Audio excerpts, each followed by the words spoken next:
gitu kan. Wah, langsung kita lari ke sana semua. Wah, kecelakaan, diperiksa segala macamnya, dan itu langsung si yang kecelakaan itu udah nggak ada gitu, misalnya udah yang meninggal di tempat gitu. Baik, di sela-sela kita lagi nyanyi itu kedengaran suara seperti rintihan gitu. Rintihan tuh kayak aduh, cuman samar-samar suaranya, nggak jelas gitu kan.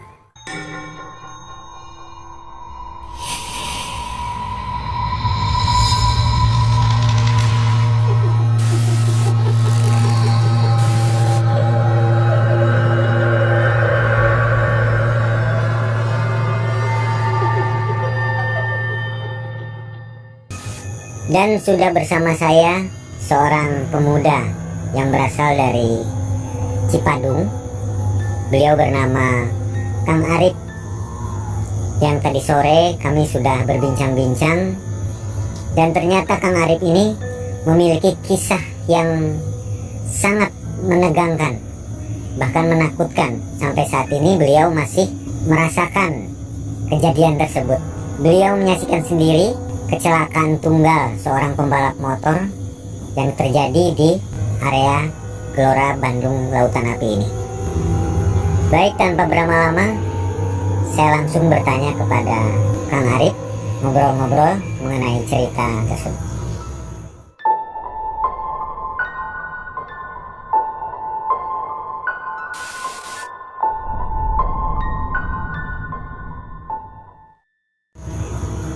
Assalamualaikum Kang Arif. Waalaikumsalam Bang Ei. Gimana, sehat nih? Alhamdulillah. Terima kasih ya sudah mau ikut dalam acara Malam Mencekam ini, menceritakan kejadian nyata yang Kang Arif pernah lihat. Tahun berapa itu Kang Arif ya? Tahun itu 2017 di bulan Desember, mau tahun baru itu. Siang atau malam kejadiannya? Kejadian kecelakaannya itu sore menjelang siang menjelang sore lah, sekitar jam 3 sampai jam 5 mungkin. Mau asar lah gitu? Ya, karena jam segitu anak-anak muda tuh suka nongkrong di sini banyak. Kebetulan di sini tuh kalau misalkan jam segitu tuh pasti banyak orang nongkrong gitu. Banyak orang nongkrong, ya yang pacaran atau yang cuman sekedar jalan-jalan di sini. Nah, dimanfaatkanlah karena jalannya bagus oleh para pembalap-pembalap liar itu untuk mencoba motor mereka gitu. Dan bergaya lah mungkin ya? Ya, mungkin seperti itu. Oke, silakan Kang Arif mungkin bisa berbagi kisahnya dengan sahabat Malam Mencekam. Silakan Kang Arif. Jadi kisah ini tuh saya dan teman-teman tuh tahun 2017 di bulan Desember.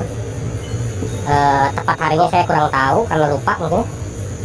Jadi jam 3 tuh saya janjian sama teman-teman biasa untuk menonton, ya itulah, balapan liar. Karena kalau sewaktu dulu sih, waktu zaman saya masih SMA tuh kan di Suparman ya biasanya ya ada balapan liar itu. Nah, sekarang mungkin karena di sini sepi dan mungkin jalannya bagus, pada hari itu jam 3 sore itu saya dan teman-teman mulai biasalah nongkrong di warung dan siap-siap untuk menonton para pembalap liar itu. Ada Aceng, ada Anwar dan yang lain. Nah, sekitar jam setengah 4 saya jalanlah menuju ke GBLA depan gitu kan. Biasanya mereka dari situ udah mulai siap-siap motor, mulai di setting segala macam, dan mulai ada juga yang mungkin ya taruhan atau apa bagaimana. Nah, biasa kita nongkrong tuh di warung yang ada kopi dan juga ada makanan lah segala macam. Nah, jam 5 itu di situ kita mulai nongkrong di pinggir jalan dan mulai terlihat lah si orang-orang itu mulai mencoba motor mereka gitu.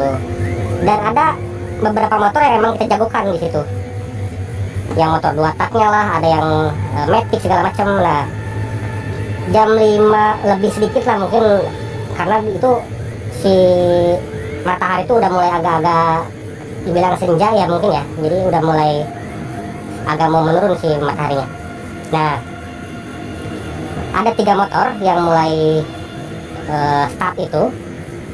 Mereka kelihatan memang antusias sekali, dan satu orang itu saya lihat si motornya tuh emang terlihat kencang gitu kan, dan jalan mereka tuh wah dari sini ke sana.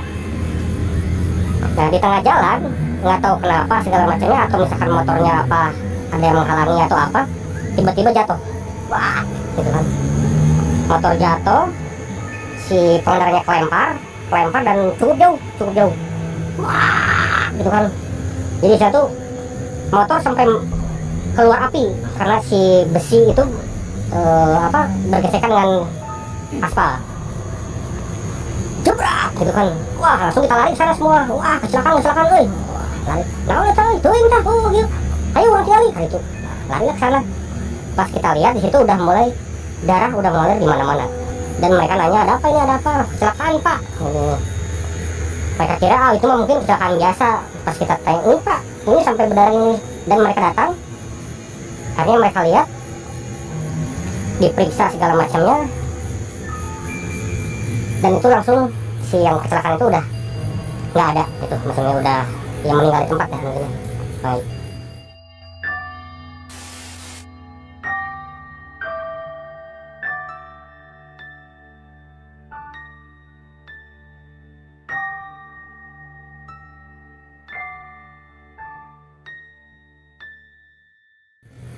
Nah saya akhirnya telepon lah ambulans segala macam, polisi datang evakuasi segala macam, dan itu kan si darah dan segala macam itu kita tutupin dulu pakai pasir dan si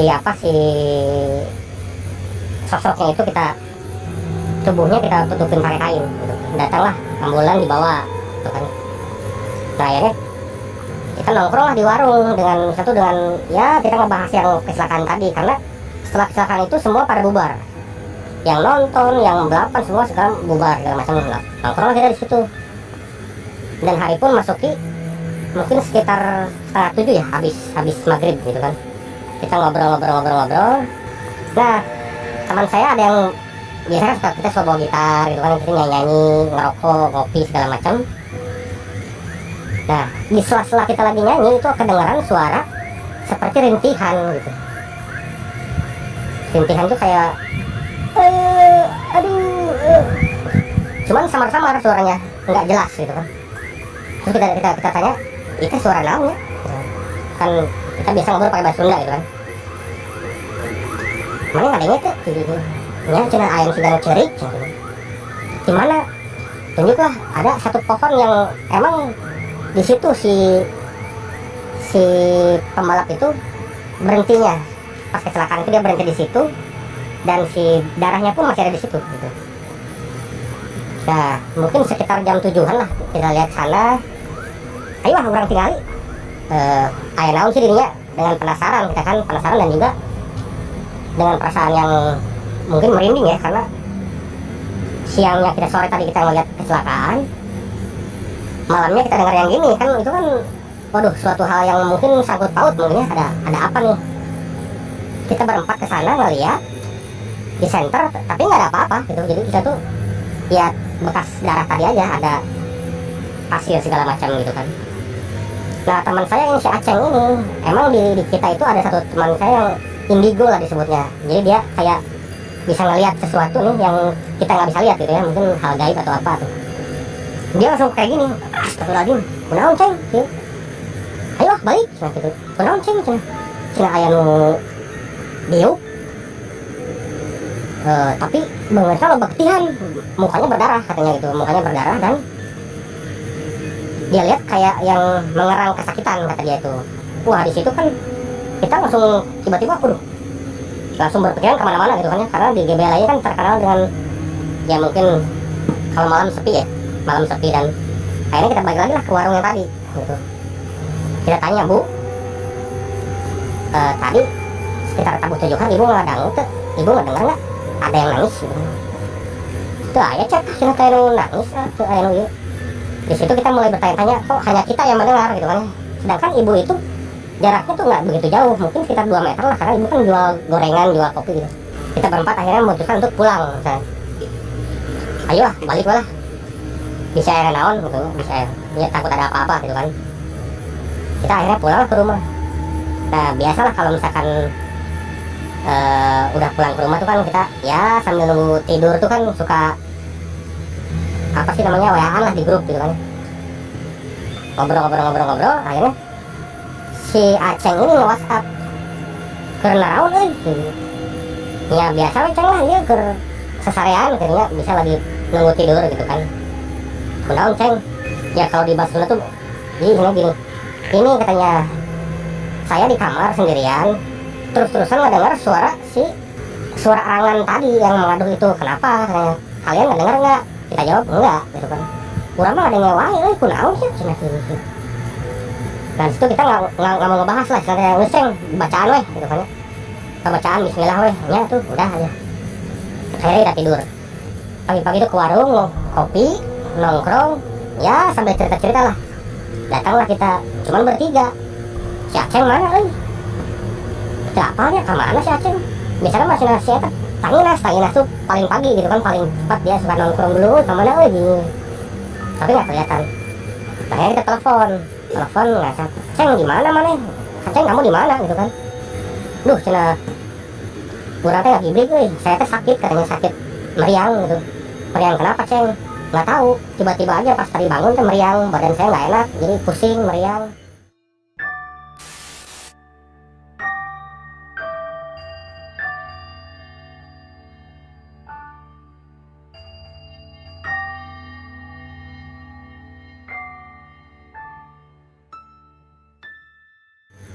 Terus akhirnya ya udah Ceng kita kesana, kita nengok dia lah, kasihan. Akhirnya kita ke rumahnya. Pas kita Waalaikumsalam, bapaknya yang buka. Pak Aceng ayah di kamar, ke kamar emang enggak. Biasa kita kan udah dekat sama keluarganya, jadi langsung ke kamarnya. Pas kita buka Aceng lagi pakai selimut.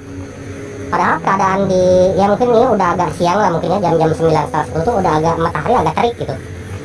Jadi bukan yang pagi-pagi buta yang dingin, bukan. Si Aceng kenapa pakai selimut? Saya bilang, Ceng kunaon mana Ceng? Duh cina orang panas tiris orang karena awak. Udah aja pas ngobrol, cuman kata dia tuh begini, saya selama tadi malam itu subuh selalu mendengar suara arangan tadi gitu. Dan tidur pun dia mimpi si yang duduk tadi itu yang di pohon itu selalu datang ke arah dia gitu. Tapi dia ngomong apa-apa, dia cuma ngeliat gini ke saya, ngeliatin, terus dia kayak ngelambain tangan. Ini kayak ngagupay lah membahas Sunda nama gitu. Saya bingung kan, wah ini kayaknya Aceng ada sangkut paut dengan yang tadi malam kita dengar suara arangan itu, makanya aduh Ceng kena. Nah akhirnya kita inisiatif lah ke Pak Ustadz. Setelah lohor kan bisa kan kita tanya dulu ke marbot masjid, tadi gini, oh nanti kena tos lohor ayah di sana, kita ngobrol lah gini, terus Pak Ustadz nanya, ayo tuh orang ke Aceng. Kebetulan Pak Ustadz ini tuh bisa mungkin bisa melihat hal yang gaib lah mungkin. Datanglah ke rumah Aceng, terus saya bilang, ini Pak Aceng lah kiep. Terus akhirnya si Pak Ustadz itu seperti yang memejamkan mata, akhirnya dia lihat segala macam, dia bilang gini, Ceng, si sosok ini tuh minta tolong sama kalian, cuman yang bisa merasakan lebih itu karena Aceng, karena dia yang bisa melihat gitu. Nah pas ditanya segala macam, Pak ini kenapa minta tolongnya, kenapa si sosok itu, dia bilang tolong carikan kuping saya. Di situ langsung kita kaget kan, waduh, karena mungkin kemarin pas evakuasi karena ambulan juga kaget atau apa segala macam, dia kan tidak mungkin untuk ngecek satu-satu gitu, jadi diambil lah, mungkin karena mungkin masih bisa terselamatkan atau gimana, mungkin diambil jasad si tubuhnya itu dibawa langsung ke rumah sakit. Nah akhirnya kita putuskan untuk coba menolong karena si Aceng ini bisa tuh seperti yang terus-terusan diikutin sama dia, dipeluk gitu kata Pak Ustadz itu, karena dia pengen ditolongin. Akhirnya kita ke tempat kejadian tersebut, dan kata si Pak Ustadz katanya dicakat tangkal gitu. Si akang kita nyebutkan dia Saya ketangkal teh di dinya, seorang teh pilih di dinya, kita cari akhirnya ketemu. Dia di selokan, dekat selokan itu udah seperti daging yang apa ya, hati ayam yang udah hitam, udah hancur gitu kan, udah kebelah-belah segala macam, udah kena aspal tanah apa segala udah wah. Dan si pausa itu diambil udah, katanya kita bersihin dulu, akhirnya dikafanin, pausanya di apa di balut kain putih lah gitu ya, kain kafan dibawa sama pausanya.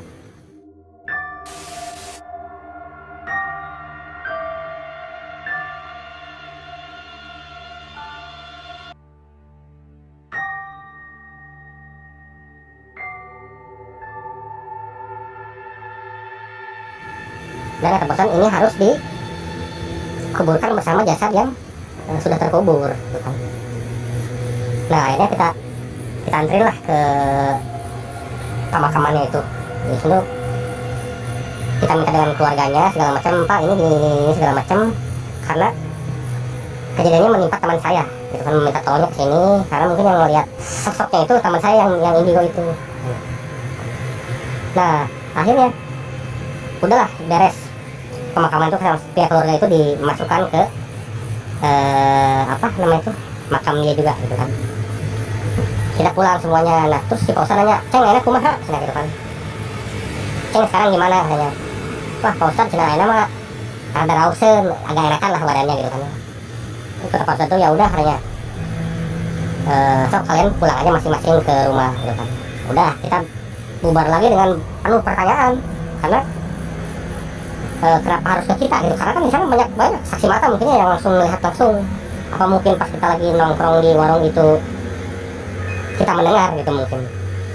Nah malamnya biasalah kumpul, berak lama kumpul gitu kan, ayo lah biasa ya kita lagi. Nah seperti biasalah itu udah mungkin sekitar 1-2 bulan ke depan lah setelah tahun baru itu kita kan kumpul. Nah kejadian itu waktu setelah tahun baru itu kita kumpul di warung si ibu ya yang biasa kita nongkrong. Nah mulailah ada yang berani lagi untuk biasa ya Willy gitu kan, ada yang trek-trekan lagi, ada yang coba ngetes motornya gitu kan. Nah cuman anehnya begini, setiap ada motor yang mungkin sendiri gitu ya lagi kencang, suka terdengar suara kayak langsung ngerem mendadak gitu. Kunaon kan motor gitu kan, padahal jalan panjang gitu. Terus kata teman-teman, eta beren cina biasalah supaya ucing gitu kan. Udah 1 kali di situ, 2 kali pernah juga kayak yang sampai jatuh, tapi nggak gubrak, jadi cuman gubrak gitu kan. Wah abu kunaon kan. Nah sewaktu-waktu ada motor tuh yang dia muter ngeliat kita, mungkin dia nyamperin ke kita lah. Terus dia nanya, Kang cina eta di tangkal eta nah aya wae jami cina gitu. Maksudnya kumaha Kang? Ini cina jami teh seperti anu bade ngagabruk, tapi seperti bade ngetop gitu masalah teh. Jadi si genu ngaruaskeun we gitu kan, abi kan menuju fokus ka trek gitu, ka lurus si jalan teh seperti nya bari ngetop gitu kan. Wah dari situ kita mikir lagi, apa ini yang emang dulu pernah minta tolong ke Aceng ini gitu kan, karena mungkin si kupingnya itu yang ini. Nah setelah kejadian itu banyak kejadian yang emang pembalap yang bukan pembalap lah, itu orang yang ngetes motor atau misalnya mau balapan itu sering mengalami kejadian seperti itu.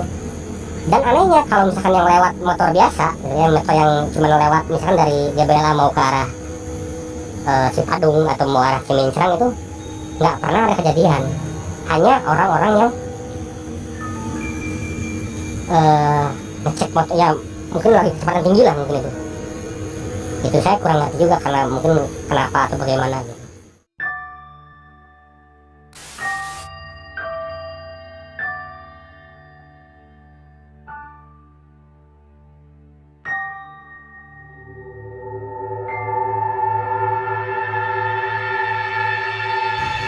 Saya sampai merinding juga nih dengar. Saya dari tadi pas menceritakan juga emang agak ini Pak, apa Merinding ya. ya, karena ingat lagi kejadian yang di depan mata itu.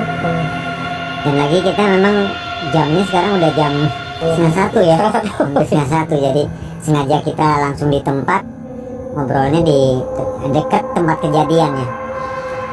Nah itu Kang Arif, saya mau tanya, setiap orang yang di stop itu malam atau siang biasanya? Itu malam, Selalu malam ya? karena kalau siang tuh kan mungkin banyak lalu lalang ya, lalu lalang motor. Kalau malam ya mungkin jam-jam 9-10 tuh udah mulai sepi gitu.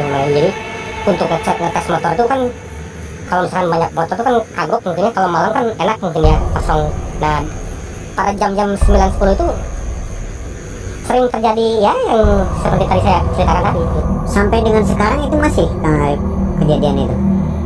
Karena saya sekarang udah jarang nongkrong di sini mungkin ya, jadi bukan di sini lagi lah, ada di depan nongkrongnya itu, jadi Pindah tongkrongan ya? ya gitu. Cuman suka ada selentingan cerita, kadang ada yang teriak gitu.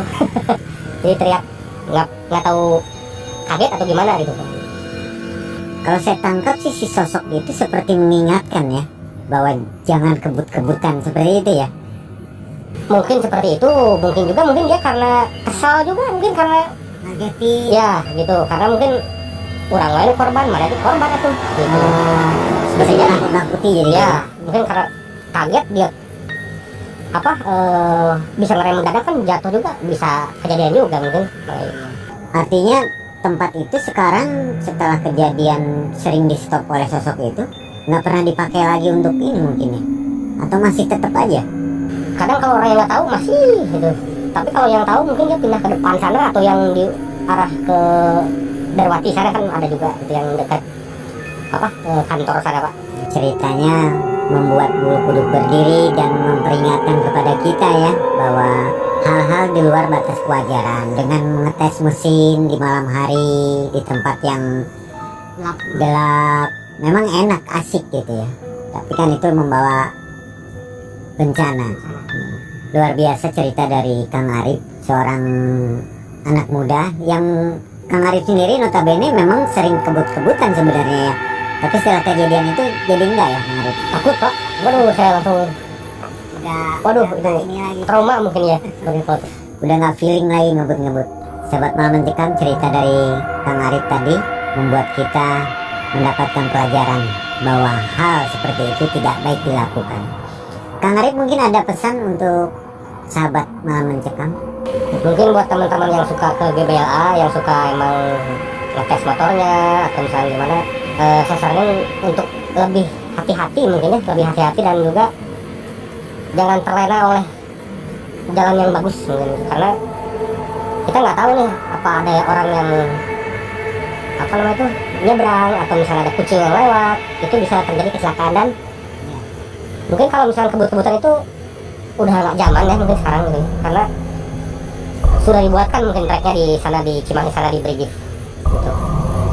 Untuk yang balapan liar kan, kalau di sini kan balapan liar, kalau di sana kan udah langsung ada tracknya sendiri gitu.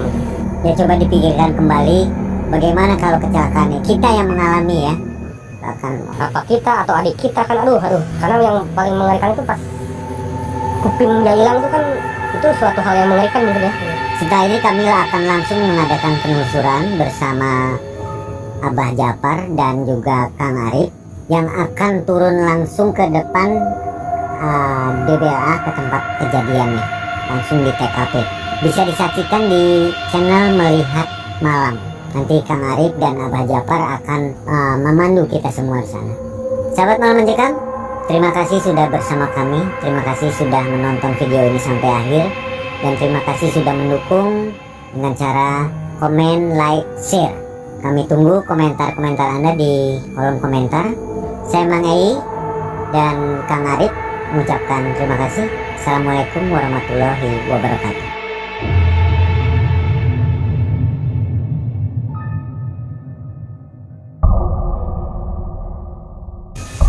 Dan sudah bersama saya seorang pemuda yang berasal dari Cipadung. Beliau bernama Kang Arif, yang tadi sore kami sudah berbincang-bincang, dan ternyata Kang Arif ini memiliki kisah yang sangat menegangkan, bahkan menakutkan. Sampai saat ini beliau masih merasakan kejadian tersebut. Beliau menyaksikan sendiri kecelakaan tunggal seorang pembalap motor yang terjadi di area Gelora Bandung Lautan Api ini. Baik, tanpa berlama-lama, saya langsung bertanya kepada Kang Arif, ngobrol-ngobrol mengenai cerita tersebut.